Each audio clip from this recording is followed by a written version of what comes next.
സെഷനിൽ നമ്മളിവിടെ ഡിസ്കസ് ചെയ്യാൻ പോകുന്നത് ഇൻസ്ട്രുമെന്റ്സ് ഓഫ് മോണിറ്ററി പോളിസി ആണ്. അപ്പൊ MCQ മോഡല് നമ്മളൊന്ന് ഡിസ്കസ് ചെയ്യാം. അതായത് മോണിറ്ററി പോളിസി നമുക്കറിയാം എന്താണെന്ന്. സെൻട്രൽ ബാങ്കിന്റെ പോളിസിയാണ് to check inflation and deflation. Inflation ഡിഫ്ലേഷനെ ചെക്ക് ചെയ്ത് ഇക്കണോമിക് സ്റ്റെബിലിറ്റി നിലനിർത്തുവാൻ വേണ്ടി സെൻട്രൽ ബാങ്ക് ഫോർമുലേറ്റ് ചെയ്യുന്ന പോളിസിയാണ് മോണിറ്ററി പോളിസി എന്ന് പറയുന്നത്.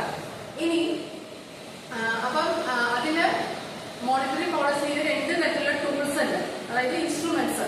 ഓക്കെ, അത് ക്വാണ്ടിറ്റേറ്റീവ് ആൻഡ് ക്വാളിറ്റേറ്റീവ്. അപ്പൊ അതിന് ക്വാണ്ടിറ്റേറ്റീവിൽ നമുക്ക് ഏതൊക്കെയാ വരുന്നത്? നമുക്ക് ഇങ്ങനെ ഓപ്ഷൻ തന്നിട്ട് which of the following qualitative എന്താ പറയുക, qualitative instrument or qualitative tool of monetary policy എന്നൊക്കെ ചോദിക്കാറുണ്ട്.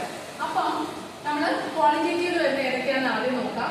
Open market operations, reserve ratio, cash reserve ratio, SLR, policy rates, അതിൽ repo rate, reverse repo, bank rate. Okay, open market operation നമുക്കറിയാം purchase and sale of government securities.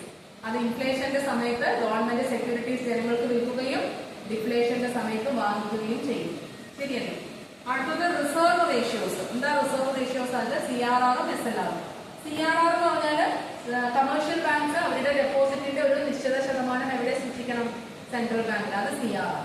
എന്താണ് SLR?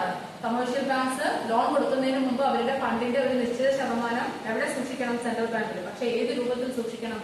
Gold, പണം, അതേപോലെ തന്നെ valid ആയിട്ടുള്ള securities, ഈ രൂപത്തിൽ സൂക്ഷിക്കണം. അതാണ് SLR. മനസ്സിലായില്ലേ? ഗോൾഡിന്റെ രൂപത്തിലും അങ്ങനെ ലിക്വിഡ് അസറ്റ്സിന്റെ രൂപത്തിൽ സൂക്ഷിക്കണം. അതാണ് SLR. പിന്നെ പോളിസി റേറ്റ്സിൽ റീപ്പോ റേറ്റ്. കമേഴ്ഷ്യൽ ബാങ്ക്സിന് ലോൺ കൊടുക്കുന്നു ആര്? Central bank. പ്രസ്തുത കാലയളവ് ഷോർട്ട് ടേം ലോൺസ് കൊടുക്കുമ്പോൾ ഈടാക്കുന്ന പലിശ റീപ്പോ റേറ്റ്.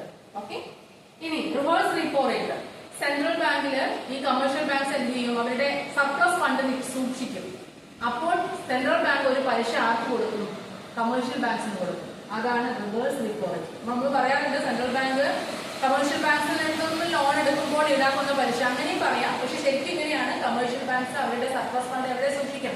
സെൻട്രൽ ബാങ്കിൽ സൂക്ഷിക്കും. അപ്പോൾ ഒരു പലിശ ആര് കൊടുക്കും? Central bank. ആർക്ക് കൊടുക്കും? Commercial banks. അതാണ് reverse repo. Bank rate. Long term അളവിൽ സെൻട്രൽ ബാങ്ക് ആർക്ക് ലോൺ കൊടുക്കും? കമേഴ്ഷ്യൽ ബാങ്ക്സിന്. അപ്പോൾ ഈടാക്കുന്ന പലിശ, അതാണ് bank rate.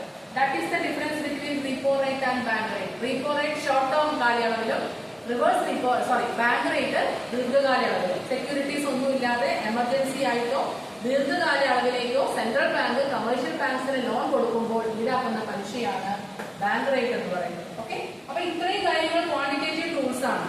Okay, open market operations, reserve ratio, repo rate, reverse repo rate, bank rate. ഇത്രയും കാര്യങ്ങൾക്ക് മറക്കില്ലല്ലോ ഈ പോയിന്റ്സ്.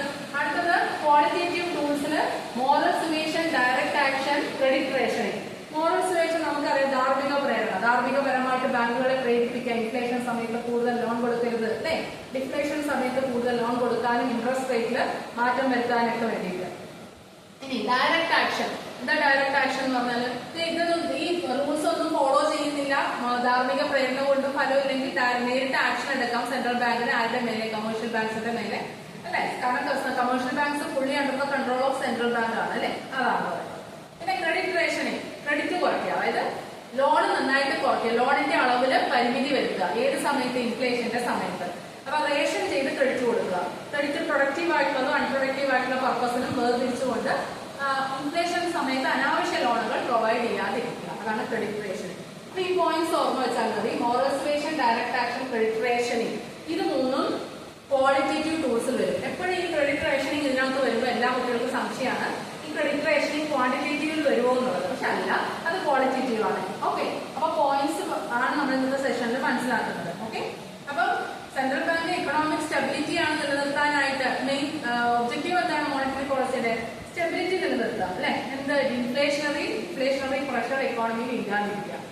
ഓക്കെ, അതുപോലെ തന്നെ എന്തൊക്കെ ശരിക്കും ഇൻട്രസ്റ്റ് റേറ്റിലൂടെയും മണി സപ്ലൈയിലൂടെയാണ് ഇതൊക്കെ കൺട്രോൾ ചെയ്യുന്നത്. മണി സപ്ലൈ കൺട്രോൾ ചെയ്താൽ ഇൻഫ്ലേഷൻ ഒക്കെ കൺട്രോൾ ചെയ്യാൻ പറ്റുള്ളൂ. റേറ്റ് ഓഫ് ഇൻട്രസ്റ്റും ആണ് മെയിൻ ആയിട്ട് ചേഞ്ച് വരുന്നത്. പക്ഷെ കുറച്ച് ഇൻസ്ട്രുമെന്റ്സ് അല്ലെങ്കിൽ ടൂൾസ് ഉണ്ട്. ആ ടൂൾസ് ആണ് ക്വാണ്ടിറ്റേറ്റീവ് ആൻഡ് ക്വാളിറ്റേറ്റീവ് എന്ന് പറയുന്നത്. ഈ പോയിന്റ്സ് ഓർമ്മ വയ്ക്കാം. ഓക്കെ, അപ്പൊ എക്സാമിന് വളരെ യൂസ്ഫുൾ ആയിട്ട്. Okay, thank you.